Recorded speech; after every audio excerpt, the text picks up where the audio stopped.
अस्सलाम वालेकुम। आपने पिछले कुछ अरसे के अंदर ये जुमला बहुत जोरों शोर से सुना होगा कि डट के खड़ा है कप्तान, कप्तान कभी नहीं झुकेगा, जाओ बता दो पूरी दुनिया को, कप्तान आखिरी गेंद तक लड़ता रहेगा। लेकिन असलियत क्या है? असलियत ये है कि वो जो आप सुनते थे ना, लेके रहेंगे आजादी, हक है हमारा आजादी, छीन के रहेंगे आजादी, तेरा बाप भी देगा आजादी, है ना, ये सुनते थे ना, वो अब आज की तारीख में हो चुका है। हम लेके रहेंगे माफी, तुम्हें देनी पड़ेगी माफी, हम छीन के रहेंगे माफी, तेरा बाप भी देगा माफी, खुदा दा वास्ता जी मैंने माफ कर दो, है मैंने माफ कर दो, ताकि मेरा मूड बने। इमरान खान साहब का जो मूड है वो माफी मांगने का है। और भाई मैं तमाम तर होशो हवास में ये ऐलान करना चाहती हूं कि इमरान खान साहब हार मान चुके हैं और इमरान खान साहब माफी मांग चुके हैं। ये क्यों हुआ है?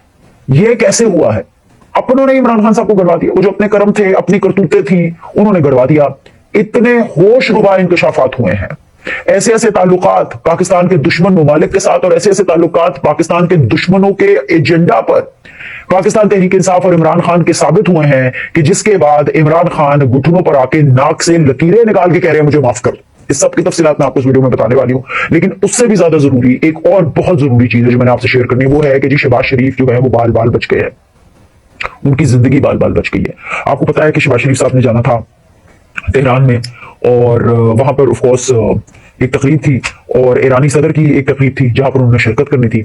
लेकिन पहले तो ये खबर आई कि जी थोड़ी सी तबीयत नासाज हो गई है शहबाज शरीफ साहब की। लेकिन असल में फिर उसके बाद पता चला कि जो इंटेलिजेंस एजेंसी है, जो आईएसआई है, जी जी वही आईएसआई जो कि अच्छी खासी पूरी दुनिया की कॉम्पिटेंट तरीन एजेंसी है, जिसको इमरान खान ने पार्लियामेंट का कोरम पूरा करने के लिए लगाया हुआ था, वो आईएसआई उन्होंने शहबाज शरीफ को जाने से रोक दिया और उन्होंने कहा कि भाई हमें ना कुछ खबरें वहां से अच्छी नहीं आ रही हैं। और फिर रात गए जो हमें खबर मिली, और आपको पता है कि पाकिस्तान के अंदर इंटरनेट का ऑन ऑफ चल रहा है। कल बड़ी मुश्किल हुई, कल बड़ी मुश्किलों से मैंने वीडियो की और आजकल मुझे बड़ी दिक्कत आ रही है ये यूट्यूब के ऊपर वीडियोस करने की वजह से, because of the internet connections and up and down and all that stuff. तो खबर आई कि जी इस्माइल हानिया जो है उनको शहीद कर दिया गया है। ये हमास के एक बड़े पॉलिटिकल विंग के जो हेड हैं वो हैं, और इनका कोर्ट भी ये किया जा रहा है कि ये हमास के सरबराह हैं। ये तेहरान आए हुए थे और ये तेहरान इसलिए आए हुए थे बिकॉज जो तकरीब है ईरान में, ईरानी सदर की जो तकरीब थी जिसमें शहबाज शरीफ साहब ने शिरकत करनी थी, he was also one of the guest. और उनको वहां तेहरान में जिस हाईली वीवीआईपी प्रोटोकॉल और हाईली वीवीआईपी जगह के अंदर उनको रखा हुआ था, वो जिस जगह पर थे वहां पर ऑफ कोर्स एक डिवाइस के साथ कोई इंटरनेट कनेक्शन हुआ और फिर उसके बाद टारगेटेड एक ड्रोन हुआ और उनको शहीद कर दिया गया। अब हमास का जो ये सारा सूरत हाल है वो हमारे सामने है कि जिस तरीके से वहां पर बच्चों के साथ हो रहा है, जो भी वहां पर जुल्म सितम किया जा रहा है, हम सबके सामने उसके बारे में जितनी भी बात करें, जितनी भी कंडेमिनेशन करें वो कम है। लेकिन ऐसे में ये बहुत बड़ी बात है, बहुत बड़ी बात है कि जो शहबाज शरीफ साहब है वो बाल बाल बच गए हैं, पाकिस्तान के जो वजीर आजम है वो बाल बाल बच गए। ये जो वाकया है ना, ये जो ईरान का हमला हुआ है, ये इसके ऊपर इस्माइल हानिया के ऊपर उनको शहीद किया गया ईरान में, सॉरी, ये एक बड़ी खतरनाक सी सूरत हाल है। अब बहुत से लोग का इसमें कहना है कि जी जंग छिड़ सकती है, कुछ हो सकता है। इसमें जंग वंग छिड़ने का तो खैर मुझे नहीं लगता कि कुछ इस तरह की सूरत हाल होगी, क्योंकि जो अभी हमें ईरान की तरफ से भी बयानात आ रहे हैं वो यही आ रहे हैं कि मामले को ज्यादा तूल नहीं देना चाहते। लेकिन इसमें देखने वाले, समझने वाले, सुनने वाले लोगों के लिए इसमें बहुत सी निशानियां हैं, बिकॉज ऑलरेडी पाकिस्तान के पूरी दुनिया के अंदर एक्सट्रीमिज्म बहुत ज्यादा हो गई है, पाकिस्तान में भी बहुत ज्यादा हो गई। और इस तरह के वाकयात जो हैं वो जो एक्सट्रीम हालात हैं, जो इंतहा पसंदी है, ये उसकी तरफ इशारा करते हैं। क्योंकि जो सियासतदान होते हैं ना, उनसे बात की जा सकती है। जो पॉलिटिशियंस होते हैं उनका एक पॉलिटिकल माइंड होता है, लेकिन जो पॉलिटिशियंस के रूप में या पॉलिटिकल पार्टीज में जो मिलिटेंट्स होते हैं या जो कि एक मिलिटेंट का माइंडसेट रखते हैं, होते होंगे वो सियासतदान भी उस लिबादे के अंदर कोई मिलिटेंट माइंडसेट रखता होगा, वो जो है माइंडसेट रखने वाला शख्स ना कोई बात समझता है, ना कोई डायलॉग में आता है, वो बस अपनी मैं रहता है। सो ये मसाइल जो है ये हर जगह पे हो रहे हैं। अमेरिका में आप देख रहे हैं, पाकिस्तान का तो खैर काबी बिगड़ा हुआ है। इसमें इमरान खान देखिए क्या कर रहे हैं। बात इमरान खान की निकली है तो मैं आपको बताती हूँ। इमरान खान साहब जो पाँव पड़े हुए हैं ना, वो क्या वी न्यूज है, उनके किसी रिपोर्टर ने गौहर खान से पूछा कि ये जो चेंज आया है कि पहले इमरान खान साहब कहते थे कि आर्मी चीफ जंगल का बादशाह है, तो अब वो उनको सिपह सलार कह रहे हैं। भाई मतलब ढिटाई आप देखें। फिर अगेन ना ऐसे अल्फाज इस्तेमाल मैं नहीं करना चाहती कि ये दोगलापन नहीं होता है, दोगली सियासती इसको कहेंगे।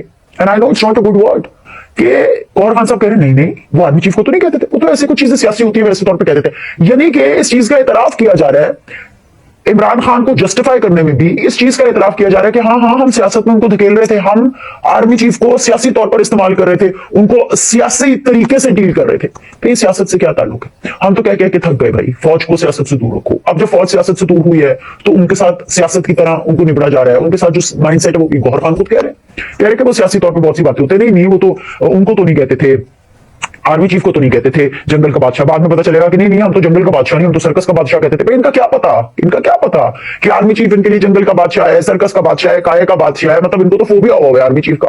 अब ये जो आए ना कि लेके रहेंगे हम माफी, हक है हमारा माफी, तेरा बाप भी देगा हमें माफी, आर्मी चीफ भी देगा हमें माफी, ISPR भी देगा हमें माफी, ISI भी देगा हमें माफी। ये जो PTI का इमरान खान का प्रचार है ये क्यों है? तो उसके बहुत ही होशरुबा इंकशाफात हमारे सामने आए। बहुत से हमारे कॉलीग्स हैं, उन्होंने इसको रिपोर्ट भी किया है, मेन स्ट्रीम मीडिया पर भी रिपोर्ट किया है, सोशल मीडिया पर भी रिपोर्ट किया है। तो मैंने कहा कि चलिए आपसे हम वो चीजें शेयर करते हैं क्योंकि this make sense. Breaking news ये है कि भाई JIT के हाथ लगने वाले जो रऊफ हसन साहब थे जी, जो देखने में तो बड़े सादा से इंसान लगते हैं, फवाद हसन फवाद के भाई भी हैं, उनका ऐसे ये यहाँ पे कट भी लगा था, खुसरो ने उनके ऊपर हमला कर दिया था। वो रऊफ हसन और जो कुछ भारतीय सहाफी हैं उनकी मैसेजेस के ऊपर कुछ गुफ्तगू सामने आई है। अच्छा इसमें कोई प्रॉब्लम नहीं है, ठीक है, आपकी सहाफियों के साथ गुफ्तगू होती होगी, ठीक है। प्रॉब्लम तब होती है जब रऊफ हसन ना सिर्फ एक रॉ के एजेंट हैं, उनसे मुसलसल राब्ते में रहते हैं, बल्कि मारूफ भारतीय सहाफी जो हैं उनके साथ मिलकर इनकलाब नामी बयानिए के मुताबिक स्ट्रैटेजी बनाते रहे हैं और फिर मुख्तलिफ PTI अकाउंट से खूनी इनकलाब के मुतालिक ज़हन साजी की कोशिश भी करते रहे। रॉ के साथ कनेक्शन के हवाले से जिन भारतीय सहाफियों के ताल्लुकात रऊफ हसन साहब के साथ इस्टेब्लिश हुए हैं वो रॉ के साथ अटैच थे।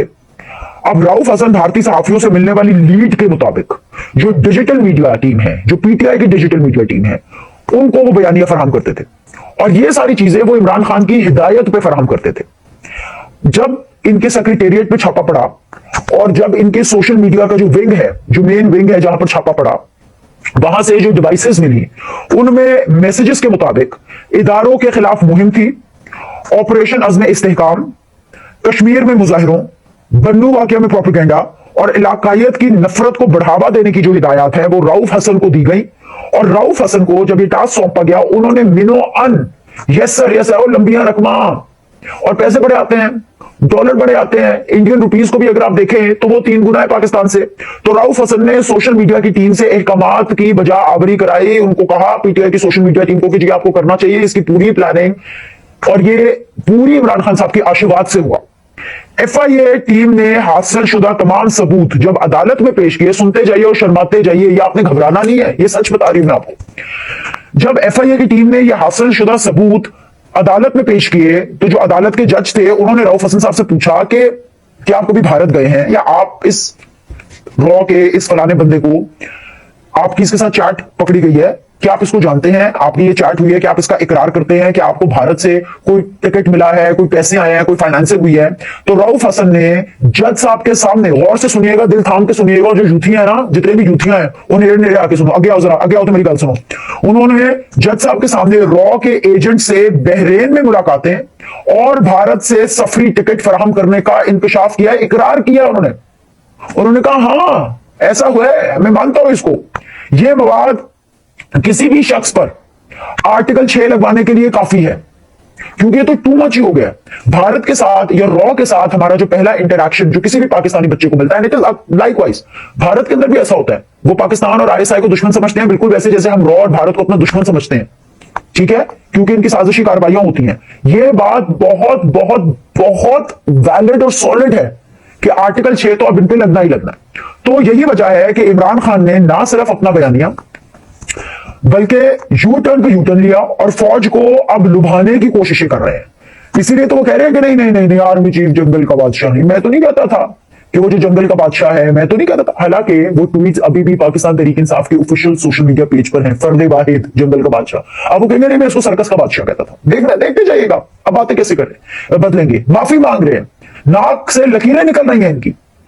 और जी बड़े मजे की बात यह है कि फौज इनको बड़े क्लियरली जवाब दे चुकी है, एक बार नहीं, 2 बार नहीं, मुतअद्दिद बार। DG ISPR इनसे ये बात कर चुके हैं कि भाई आपने पहले 9 मई की जिम्मेदारी कबूल करनी है, माफी मांगनी है कि हाँ जी हमसे गलती हुई, उसके बाद आपने जो भी बात करनी है वो सियासतदानों से करनी है, क्योंकि सियासतदान ही आपस में बात। मुझे बताएं कि ये आपको बात समझ में आती है कि इतना सब कुछ करने के बाद वो इमरान खान जो कि पाकिस्तान का दुश्मन है, जिसकी ना इतनी औकात है, ना इतनी समझ है, ना उसका इतना कद है, और ये जो दफ्तर पे छापा मारने के बाद जो डिवाइसेस बरामद हुए हैं, जो राउफ हसन जो एतराफ कर रहे हैं इन सारी चीजों के बाद, और अच्छा सिर्फ यही नहीं बल्कि आप ये भी मिला लें कि अमेरिका में, बरतानिया में ये जो सारे इनके जो सपोर्टर्स हैं जो वहां बैठ करके असाइलम सीकर्स जो इनके खिलाफ बातें करते हैं, मुल्क के खिलाफ बातें करते हैं,